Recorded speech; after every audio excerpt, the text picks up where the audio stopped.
எல்லாருக்கும் வணக்கம். இன்றைக்கி என்ன பார்க்க போகிறோம் அப்படின்னா, ஒரு ஈவினிங் ஸ்நாக் ரெசிபி தான் எப்படி பண்ணுறது அப்படின்னு பார்க்க போகிறோம். கதம்ப பக்கோடா அப்படின்னும் சொல்லலாம், அப்படி இல்லைனா வெஜிடபிள் பக்கோடா அப்படின்னு கூட சொல்லலாம். அதுக்கு என்னென்ன எடுத்து வச்சுருக்கோம், எப்படி பண்ண போகிறோம் அப்படின்னு பார்க்கலாம். ஃபஸ்ட்டு வந்து நான் ஏற்கனவே சொல்கிற மாதிரி தான் பாண்டியில் வந்து ஆயில் வந்து விட்டு வச்சுருக்கேன். ஒரு மீடியம் ஃப்ளேமில் வச்சுருக்கேன். இது வந்து முள்ள பொறுமையாக ஹீட் ஆகிட்டு இருக்கட்டும். இப்படி ஸ்லோ ஃப்ளேமில் இருக்கட்டும். இதுக்கு பார்த்தீங்கன்னா நல்ல ஒரு 1/4 கிலோ அளவுக்கு இந்த அளவுக்கு ஒரு முட்டைக்கோசை வந்து நல்ல நீளமாக பெருசாக அந்த மாதிரி நறுக்கி வச்சுக்கோங்க. இப்படி இருக்கட்டும். ரொம்ப ஃபைனாக கறிக்கு நறுக்கிற மாதிரி நறுக்க வேண்டாம். கொஞ்சம் நல்லா நீளமாக தாராளமாக இருந்தால் தான் பக்கோடா அப்படின்னா தீஞ்சு போகாமல் இருக்கும். அதே மாதிரி நல்ல 2 பெரிய வெங்காயம், நல்ல பெரிய சைஸ் வெங்காயம், 2 வெங்காயம் இந்த மாதிரி நீள வாக்கில் நறுக்கி வச்சுருக்கேன். ஒரு கைப்பிடி அளவுக்கு கொத்தமல்லி தழையும் நறுக்கி வச்சுருக்கேன். ஆனால் ஒரு விரல் நீட்டு அளவுக்கு இஞ்சி எடுத்து இந்த மாதிரி கேரட் துருவலில் சேர்த்தி வச்சுருக்கேன். அடுத்தது கத்திரிக்காய். இந்த மாதிரி நீங்கள் கத்திரிக்காய் இதெல்லாம் தண்ணியில் போட வேண்டாம், அலம்பிட்டு இப்படி நறுக்கிடுங்க. கொஞ்சம் லேசாக கருகிற மாதிரி இருக்கும், பரவாயில்ல.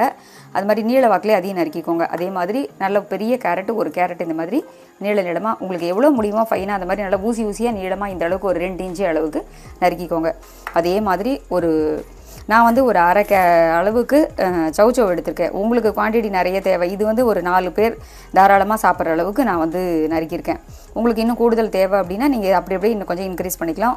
ஒரு அரை சவுச்சவ் இந்த மாதிரி தோல் எடுத்துகிட்டு நீள வாக்கில் நறுக்கியிருக்கேன். ஒரு உருளைக்கிழங்கு, நான் உருளைக்கிழங்கை அலம்பிட்டு தோலோடு தான் போட்டிருக்கேன். உங்களுக்கு வேணும்னா நீங்கள் எப்படி வேணாலும் தோலோடையும் போடலாம், இல்லை தோல் எடுத்துகிட்டும் போட்டுக்கலாம். அதுக்கப்புறம் பார்த்தீங்கன்னா ஒரு டம்ளர் அளவுக்கு 200 கிராம் அளவுக்கு கடலை மாவு எடுத்திருக்கேன். அதில் பாதி அளவுக்கு 100 கிராம் அளவுக்கு அரிசி மாவும் எடுத்திருக்கேன். அதுக்கப்புறம் ஒரு தாராளமாக 2-2.5 டேபிள் ஸ்பூன் அளவுக்கு கார்ன்ஃப்ளவர் மாவு எடுத்திருக்கேன். இது ரொம்ப சூப்பராக இருக்கும், எண்ணெயும் குடிக்காது, அதே சமயத்தில் நல்லா மொறுன்னு கிறிஸ்பாக ஒரு கரகரப்பு கொடுக்கக்கூடியதுக்காக இதுவும் வச்சுருக்கேன். கடலை மாவு மட்டுமே அதிகமாக இருந்தது அப்படின்னா சவுக்குன்னு இருக்கும். அப்புறம் தேவைக்கேற்ப உப்பு போட்டுக்க போகிறோம், மஞ்சப்பொடி போட போகிறோம், கொஞ்சம் பெருங்காய பொடியும் போட போகிறோம் வெங்காயம் போட்டாலுமே. அதுக்கப்புறம் காரத்துக்கு ஏற்ப காரப்பொடி போட்டுக்க போகிறோம். இப்போ இது எல்லாத்தையுமே வந்து ஒரு பேசனில் போட்டு மிக்ஸ் பண்ணிக்க போகிறோம். இந்த காய்கள் எல்லாம் விடவும் பார்த்தீங்கன்னா நீங்கள் எல்லாமே ஈவனாக 1 கப் அப்படிங்கிறத விடவும் இதெல்லாம் வந்து 1 கப் அப்படின்னு நீங்கள் எடுத்துட்டாலும், இல்லை ஒவ்வொன்று அப்படின்னு எடுத்தாலும் வெங்காயமும் முட்டைக்கோசும் மட்டும் நிறைய எடுத்துக்கோங்க. வெங்காயம் வேண்டாம் அப்படின்னு நினச்சிங்கன்னா நீங்கள் வந்து அதை ஸ்கிப் பண்ணிக்கலாம். அதுக்கு தகுந்த மாதிரி கேபேஜை வந்து நிறைய எடுத்துக்கோங்க. ஏன்னா இதுதான் வந்து நல்லா பைண்ட் ஆகிறதுக்கு. பக்கோடா அப்படின்னா தாராளமாக இதுதான் இருக்கணும். காய் வந்து முன்னாடி நம்ம நல்லா அலம்பிட்டு அதுக்கப்புறம் நறுக்கணும்னா தண்ணி வந்துடும். ஆமாம், காய் வந்து நல்லா வந்து இப்போ நான் கத்திரிக்காயெல்லாம் பார்த்தீங்கன்னா அலம்பிட்டு தொடச்சிட்டு நறுக்கி வச்சுருக்கேன். அதே மாதிரி ஃப்ரிட்ஜிலேருந்து தான் எடுத்திருக்கேன்.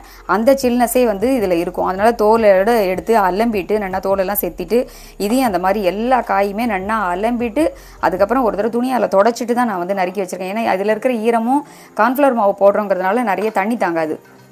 இது பண்ணிட்டோம் அப்படின்னாலுமே கலந்து வச்சுட்டு மிக்ஸ் பண்ணிவிட்டு நம்ம வந்து நிறைய இருக்குது அப்படின்னு நினைக்காதீங்க, நீங்கள் பண்ணி வச்சுருங்க. இப்போ பண்ணினா ஈவினிங் பண்ணுறீங்கன்னா நாளைக்கு காத்தால கூட நல்லாயிருக்கும், உடனே கெட்டு போகாது.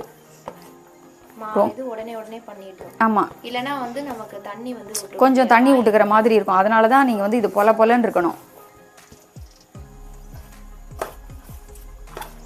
இஞ்சியும் கொத்தமல்லி தழையும் இருந்தால் தான் இதில் வந்து அந்த ஒரு மாதிரி ஹைலைட்டான ரொம்ப ஒரு ஃப்ளேவர் கொடுக்கும். ஒரு என்ன சொல்கிறது, மசாலா மாதிரி ஆட்டோமேட்டிக்காகவே இந்த இஞ்சி. நான் வந்து பச்சை மிளகா போடலை, ஏன்னா பெரியவாள்லேருந்து சின்னவா வரைக்கும் பார்த்தீங்கன்னா பச்சை மிளகாவோட ஃப்ளேவர் நல்லாயிருக்கும். பட் போட்டோம்னா எங்கேயாவது ஒன்று வாயில் மாட்டிட்டா கூட அதை பிச்சு தேடி எடுத்து வெளில வைக்கிற மாதிரி இருக்கும். நாங்கள் அப்படிலாம் வைக்க மாட்டோம், சாப்பிட்டுடுவோம்னு சொல்கிறவாளாக இருந்தால் நீங்கள் போட்டுக்கலாம். நான் போடலை.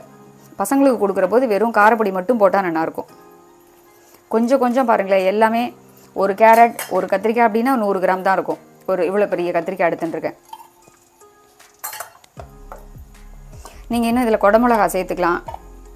சில பேர் வந்து ஆனால் காலிஃப்ளவர் போடலாம், பட் அது உருண்டையாக இருக்கும், நீள வாக்கில் நறுக்க வராது. அதெல்லாம் கொஞ்சம் பண்ணும்போது இன்னும் இதுவாகும். ரெண்டாவது இது உப்பெல்லாம் போட்டு நம்ம எல்லாத்தையும் ஃபஸ்ட்டு வெறும் காய்கறிகளை ஒரு தடவை அப்படி நல்லா கலந்துடலாம். ஏன்னா மாவெல்லாம் போட்டு பைண்ட் பண்ணும்போது உங்களுக்கு கொஞ்சம் ஒரே இடத்துல ஏதாவது நின்று எடுத்துனா கஷ்டம். அதனால் ஃபஸ்ட்டு காய்கறிகளை இப்படி கையால் கலந்துடலாம். கத்திரிக்காயை வந்து நீங்கள் வந்து முட்டைக்கோசு, கேரட்டு, அதுக்கப்புறம் வெங்காயம் இதெல்லாம் நறுக்கிட்டு கொத்தமல்லி தழையெல்லாம் கட் பண்ணிவிட்டு உருளைக்கிழங்கையும் கத்திரிக்காயும் மட்டும் லாஸ்ட்டில் இருக்குங்க, கருத்து போயிடும். நான் அப்படி தான் நறுக்கியிருக்கேன். பட் அதுலேயுமே வந்து உங்களுக்கு இந்த மாதிரி கொஞ்சம் கருக்கிற மாதிரி இருக்கும்.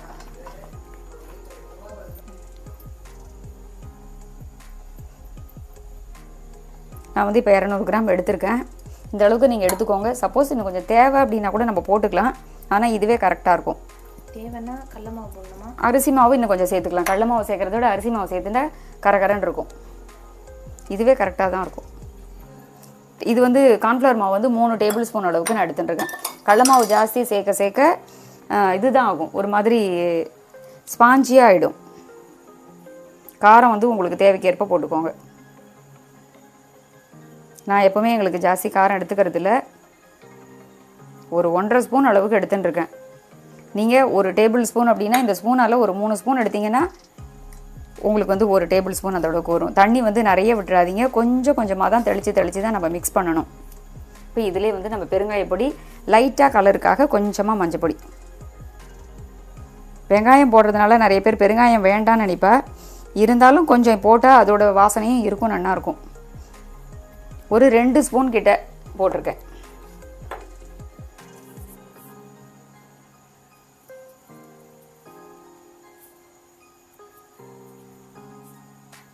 சால்ட் வந்து ஒரு 2 ஸ்பூன் போட்டிருக்கேன்.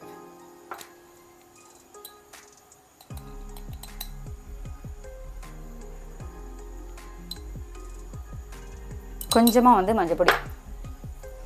நீங்கள் வந்து ஃபஸ்ட்டு நல்லா மிக்ஸ் பண்ணிவிட்டு உங்களுக்கு எந்த அளவுக்கு தேவை அப்படின்னு பார்த்துட்டு கூட நீங்கள் காரம் இன்னும் கொஞ்சம் சேர்த்துக்கலாம், உப்பு சேர்த்துக்கலாம். அதெல்லாம் நம்ம சௌரியம்தான்.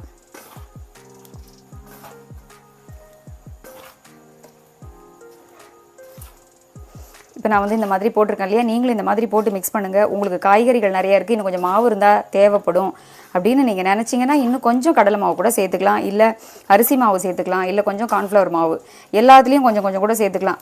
முடிஞ்ச வரைக்கும் ஒரு டம்ளர் கடலை மாவு எடுக்கிறீங்க அப்படின்னா அதுக்கப்புறம் அரிசி மாவு அதுக்கு 1/2 டம்ளர் 3/4 டம்ளர் அளவுக்கு எடுத்துக்கிற போது ரொம்ப வந்து சாஃப்டாக ஒரு மாதிரி இல்லாமல் இருக்கும். இப்போ இந்த சூடான இப்படி எண்ணெயை வந்து இது மேலே விட்டுடலாம். சில பேர் நெய் விட்டுப்பா, சில பேர் டால்டா விட்டுப்பா. ஒரு 3 டேபிள் ஸ்பூன் அளவுக்கு நான் விட்டுருக்கேன். ஆமாம், கரகரப்புக்காக. அதுக்காக தான் நெய்யோ இல்லை டால்டாவோ போடுறது. உங்களுக்கு இது வந்து பார்த்தீங்கன்னா எல்லாருக்குமே வந்து டால்டா இல்லையே நெய் இல்லையெல்லாம் வருத்தவே பட வேண்டாம். பார்த்து கை சுட்டுட போகிறது. முள்ள வந்து நம்ம எல்லாத்தையும் ஃபுல்லாக இதெல்லாம் பொறுமையாக மிக்ஸ் பண்ணிக்கலாம். இந்த எண்ணெய் வந்து எல்லா இடத்துலையும் பரவுற மாதிரி இப்படி காய்கறிகள் எல்லாம் நகர்த்தி விட்டு நம்ம இப்படி பண்ணிக்கலாம்.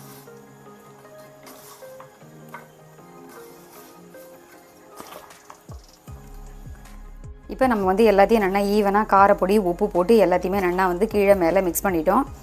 இப்போ இந்த மாவெல்லாம் சேர்த்து எண்ணெயோடு சேர்த்து எல்லாம் நல்லா மிக்ஸ் பண்ணியாச்சு. தண்ணி இனிமேல் விட தான் போகிறேன். இனிமேல் தண்ணியே இதுக்கு முன்னாடி எதுவுமே விடலை. வெறும் ஜஸ்ட் இந்த காய்கறிகளில் உள்ள ஒரு ஈரத்தன்மை தான். இப்படி கொஞ்சம் கொஞ்சமாக நம்ம மிக்ஸ் பண்ணிக்கலாம்.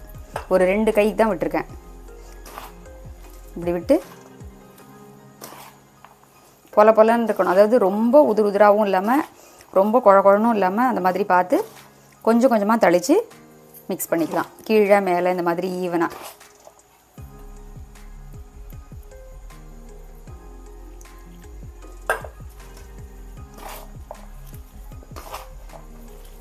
கடலை மாவு ஜாஸ்தி இருந்ததுன்னா கையில் வந்து ஒரு மாதிரி ஒட்டுற மாதிரி இருக்கும்.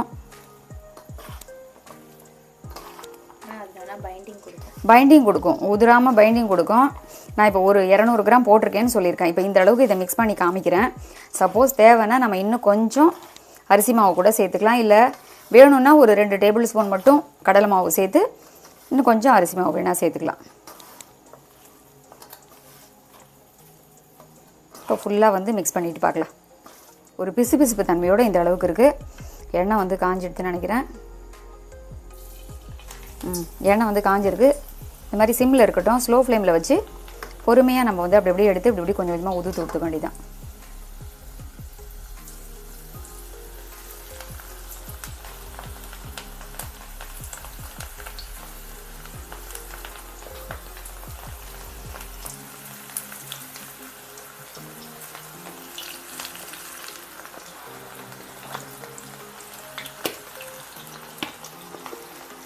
உங்களுக்கு இந்த மாதிரி உதிராக போடுறதுக்கு கஷ்டமாக இருக்குது அப்படின்னா நீங்கள் இந்த மாதிரி கொஞ்சம் சேர்த்து கூட இப்படி பண்ணி கூட இப்படி கூட பண்ணி அப்படியே எடுத்து போட்டுக்கலாம்.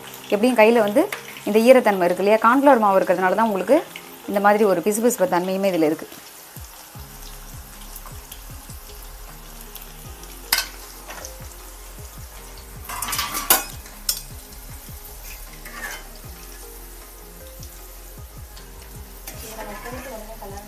உடனே கலர வேண்டாம், ஒரு 2 நிமிஷம் இருக்கட்டும். ஃப்ளேம் வந்து சிம்மிலேயே இருக்கட்டும். சிம் பண்ணிட்டா தான் ஈவனாக தீஞ்சி போகாமல் அதே சமயத்தில் காய்கறிகள்லாம் நல்ல கலர் கொடுக்கும். இதை நம்ம வந்து உடனே கலரிட்டோம்னா உதிர்ந்தும் போயிடும், கரண்டியிலே ஈரத்தில் ஒட்டினிடும்.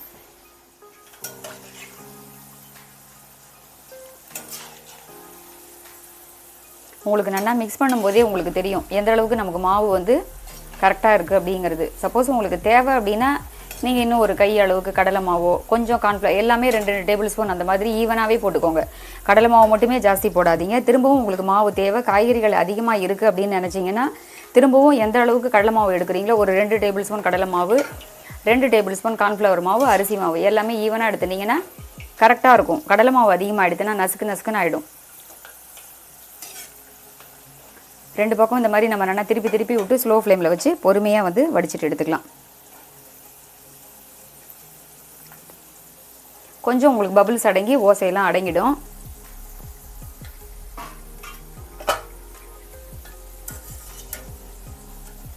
பரட்டி விடும்போது ஒரு ஜார்னியும் அந்த மாதிரி எடுத்துக்கோங்க. எடுக்கிறச்சே இந்த மாதிரி ஒரு கரண்டியில் எடுக்கிற போது உங்களுக்கு ஒரே தடவையில் எல்லாமே வந்துடும். ஜார்னியில் எடுத்தோம்னா மோஸ்ட்லி வந்து நமக்கு 2-3 தடவையாக எடுக்கிற போது ஃபஸ்ட்டு தடவை எடுக்கிறது ஒரு மாதிரி ஒரு கலரும் அடுத்தடுத்து ஒரு மாதிரி இருக்கும். எண்ணெயை வந்து எடுக்கிற போதே நல்லா வடிச்சிட்டு எடுத்துக்கலாம்.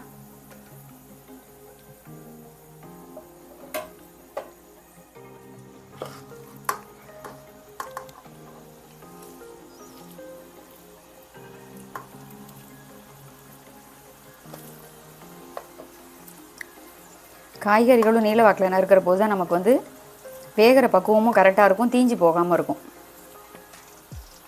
இது வந்து தாராளமாக 4 பேர் அளவுக்கு சாப்பிட்லாம். பசங்களுக்கு இந்த மாதிரி பண்ணி கொடுக்குற போது, ஆஃபீஸ்லேருந்து வர்றவளுக்கு பண்ணி கொடுக்குற போது காய்கறிகளை நீங்கள் முன்னாடியே நறுக்கி வச்சுட்டா கூட ரொம்ப ஈஸியாக இருக்கும். நல்ல ஹெல்த்தியான ஒரு ஈவினிங் ஸ்நாக்ஸ்னு கூட சொல்லலாம்.